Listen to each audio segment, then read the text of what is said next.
Breaking Star's secret immigration plan was just leaked 1 minute ago, and King Charles' reaction to it could bring down this government by Monday morning. A whistleblower inside the Home Office sent encrypted documents to 3 major newspapers. The plan is so extreme and devastating to British communities that even Labour MPs are calling it political suicide.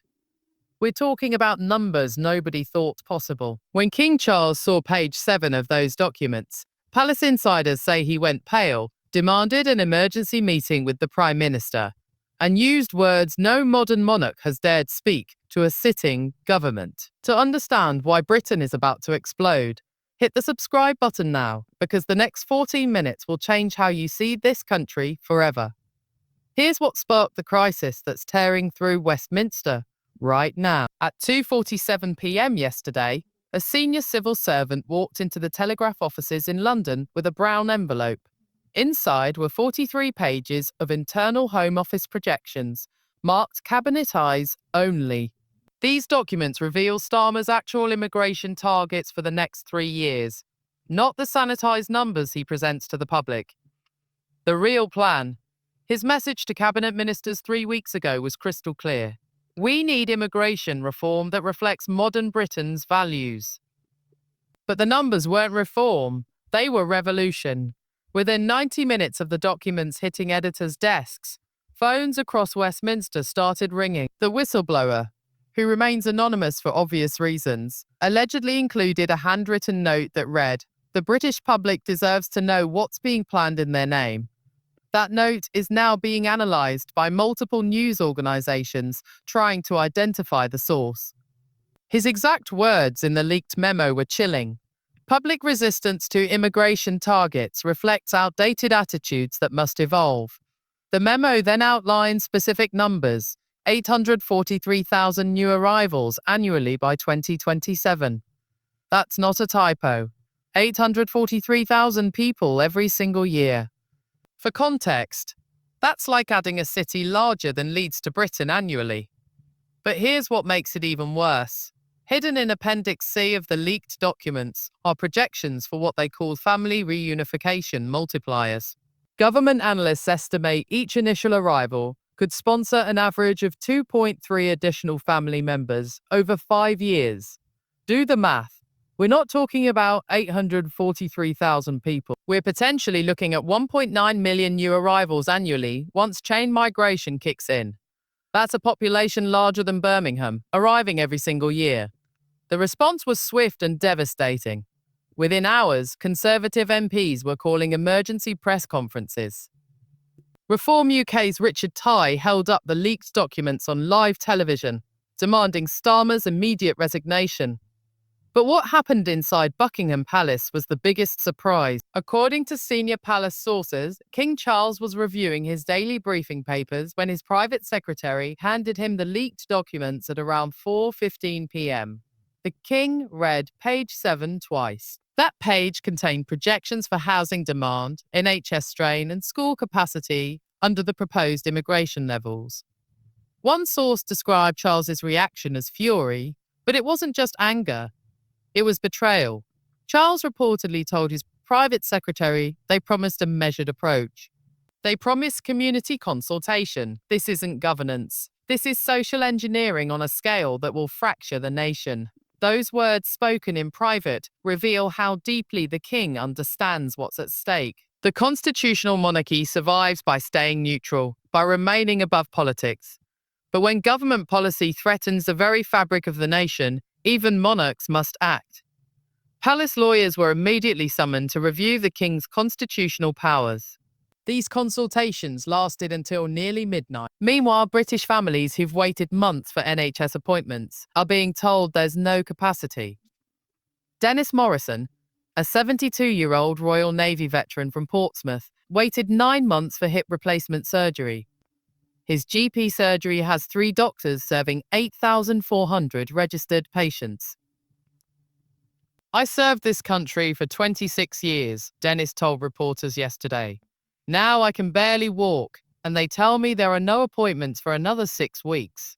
His wife Janet breaks down every time she helps him up the stairs in their council flat. Their grandson posted a video of Dennis struggling to stand, which went viral with 3.7 million views. The caption simply read, "This is what they've done to our heroes." While Dennis suffers, the leaked documents show Starmer's government projecting an additional 420,000 people requiring NHS services annually under the new targets. We're talking about hospital wings already operating at 137% capacity, being asked to absorb populations. Emergency rooms in Manchester report 12-hour wait times. Cancer patients in Liverpool face treatment delays of up to a month. Maternity wards in Birmingham are delivering babies in corridors because there aren't enough beds. And now Starmer wants to add nearly 1 million more people annually to this already collapsing system. The contrast is so brutal, so morally bankrupt, that even traditionally Labour-supporting unions are demanding answers. The Royal College of Nursing released a statement calling the projections mathematically impossible to sustain. Dr. Sarah Williams, a nurse practitioner with 17 years of experience, recorded a tearful video shared 890,000 times. "We're already broken," she said. "We're already working ourselves into the ground. How are we supposed to absorb this? Someone tell me how." Nurses earning £28,000 annually while working double shifts are being told to just work harder, accommodate more patients, stretch resources further. Meanwhile, Starmer and his cabinet enjoy private healthcare plans funded by taxpayers. The optics are devastating for any government claiming to represent working people. Teachers are speaking out too. The National Education Union reports that 67% of primary schools in England already have pupils who speak little to no English. Teachers in Bradford describe classrooms with 14 pupils each, all at varying levels of language ability. Different languages are being spoken.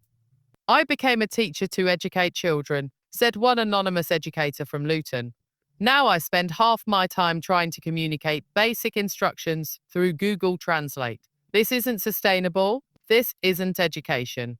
Then something unprecedented happened that nobody saw coming. King Charles broke 70 years of royal protocol and demanded a face-to-face meeting with the Prime Minister. Not next week, not when schedules permit, but immediately. At 6:30 p.m. yesterday evening, Starmer's motorcade pulled through the gates of Buckingham Palace for what was scheduled as a brief 15-minute courtesy discussion. That meeting lasted 97 minutes. Palace staff described the atmosphere as glacial. At one point, raised voices were heard echoing through normally silent corridors. "Your Majesty must understand, modern economic realities require difficult decisions," Starmer reportedly argued. The King's response, according to two separate sources present in an adjacent room, was delivered with icy precision. "I understand that British citizens who built this nation deserve better than being treated as obstacles to your social experiments. Explain to me how communities already stretched to breaking point will survive this." What happened next has never been confirmed officially, but three separate sources paint the same picture.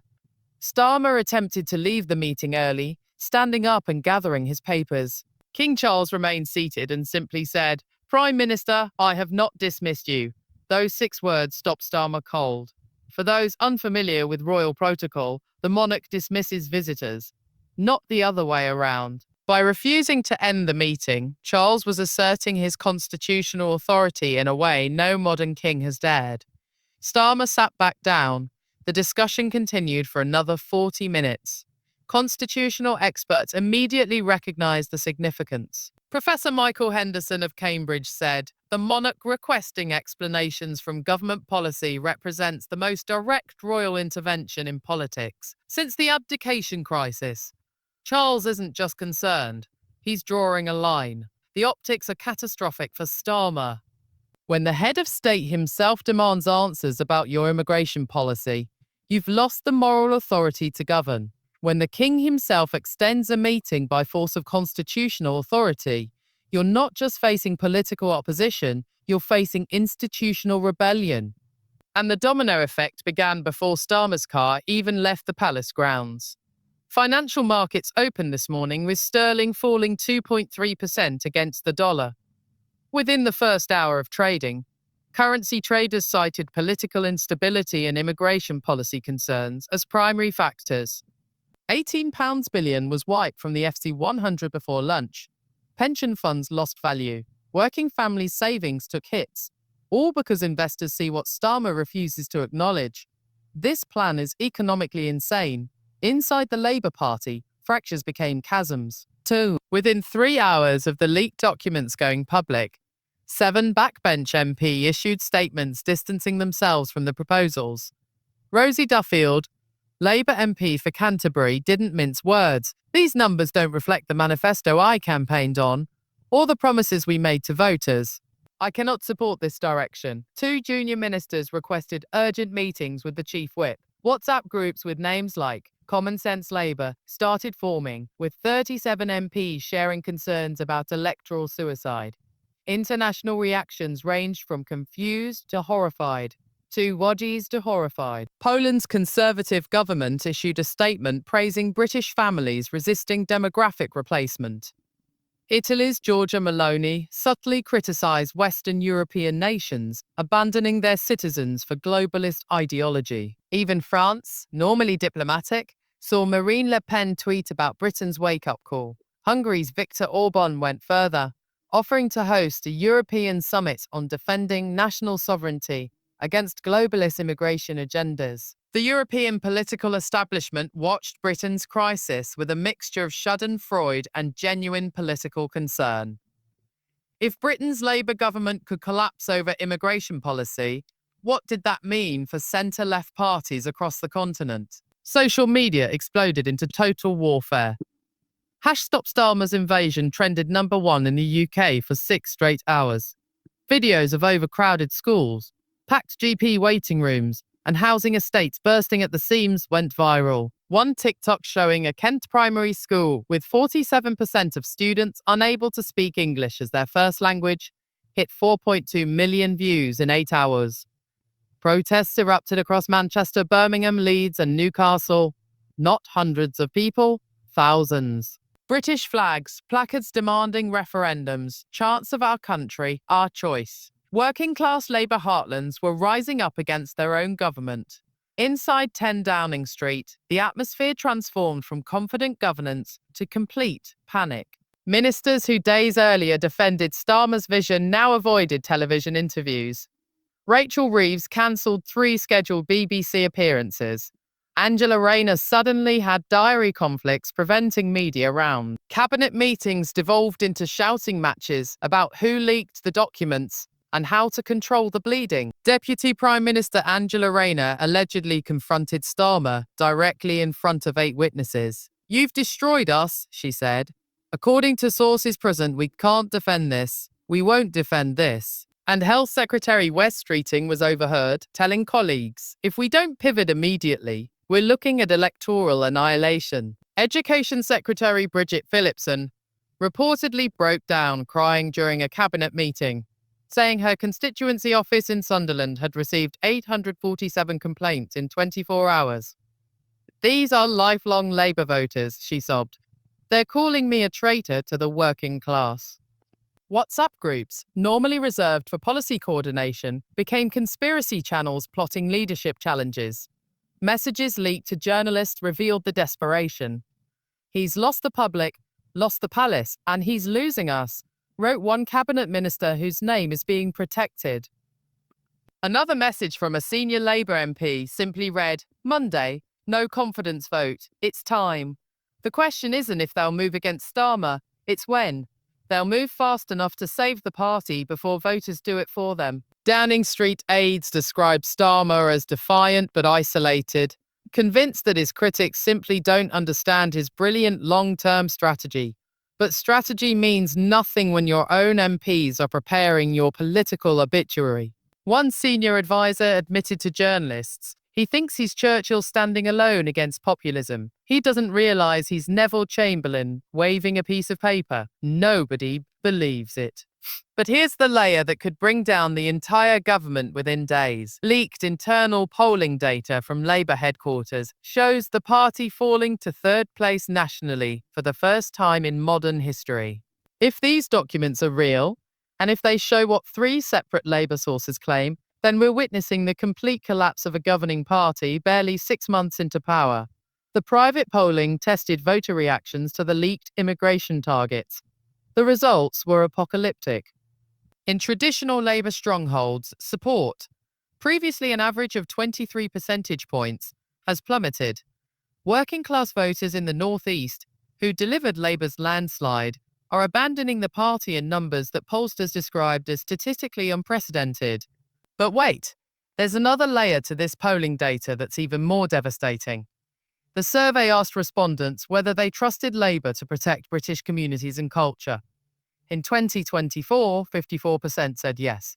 Today, that number sits at just 19%. Think about what that means. Labour built its entire identity on representing working families, protecting communities, defending British values. This leaked plan does the opposite of all three simultaneously, dumping nearly 1 million new arrivals annually into communities already struggling with housing shortages, overcrowded schools, and stretched public services.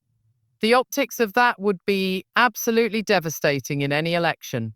But worse, the documents show government projections admitting these communities will face significant adjustment periods and temporary resource constraints. Translation: your schools will be overcrowded, your hospitals overwhelmed, your housing unaffordable, and the government knows it and planned for it anyway. Page 19 of the leaked documents contains a section titled Managing Community Resistance. The language is chilling. 2. Government planners discuss communication strategies to counter localized opposition and partnerships with civil society organizations to promote integration narrative. In plain English, propaganda campaigns to silence British families who complain about their communities being transformed without their consent. Meanwhile, Nigel Farage and Reform UK are conducting a masterclass in political opportunity, while Starmer hides behind Downing Street gates and Labour MP plot in the shadows. Farage stood in front of television cameras this morning, looking like a man vindicated by history itself. His tone was measured, almost gentle, but his message was a dagger through Labour's heart. For years, they called us extreme for wanting controlled borders. For years, they called us racist for defending British communities. Today, those leaked documents prove we were right all along. No screaming, no conspiracy theories, just simple truth delivered with devastating effectiveness. Reform UK's website crashed 3 times in 12 hours due to surging membership applications. Donations flooded in from working-class voters who felt betrayed by Labour and ignored by Conservatives. Former Labour councillors in Yorkshire and the Midlands announced party switches live on regional television. For the first time in British political history, Reform UK isn't just a protest vote or a fringe movement. They're a legitimate governing party in waiting. The polls confirm the earthquake. Latest Westminster voting intentions.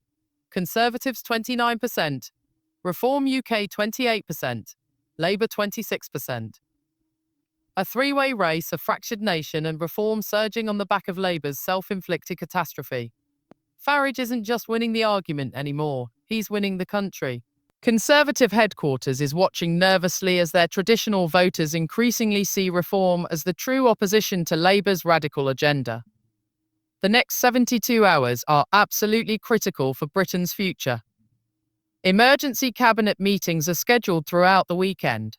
Labour MP are demanding Starmer address the Parliamentary Labour Party on Monday morning to explain himself.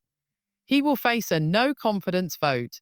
King Charles has requested another meeting with the Prime Minister, this time with the Home Secretary present. Palace sources say the King wants detailed explanations about how the government conducted impact assessments for these immigration levels. Constitutional lawyers are working overtime to analyse whether the monarch has powers to formally request policy reviews or even dissolve Parliament in extreme circumstances. The question is no longer whether Starmer can survive this politically, it's whether Labour can survive as a credible governing party.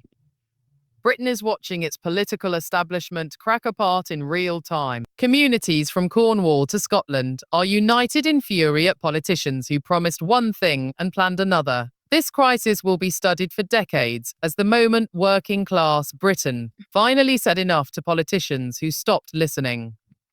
At its epicenter stands Keir Starmer, who looks increasingly isolated, increasingly defiant, and increasingly finished. His approval rating has fallen to 22%, the lowest for any prime minister this early in their term since polling began. Even Gordon Brown, during the financial crisis, maintained higher numbers. So here's the question that matters. Does Starmer resign before he's forced out? Or does he cling to power while his party implodes around him? Did King Charles just save Britain from demographic suicide? Or did he overstep constitutional boundaries in ways that damaged the monarchy? What do you think? Will Labour survive this crisis, or are we watching a governing party destroy itself? Drop your thoughts in the comments below. We read every single one. And if this story shocked you as much as it shocked us, share it with everyone who needs to see what's really happening in Westminster right now. The mainstream media won't tell you about the leaked documents showing nearly 1 million new arrivals annually. They won't show you the palace confrontation. They won't admit Labour's polling collapse. But we will, because tomorrow morning, new revelations drop about what Starmer really said to King Charles in that 97-minute meeting. And what you'll hear will make today's crisis look like a warm-up act. So say.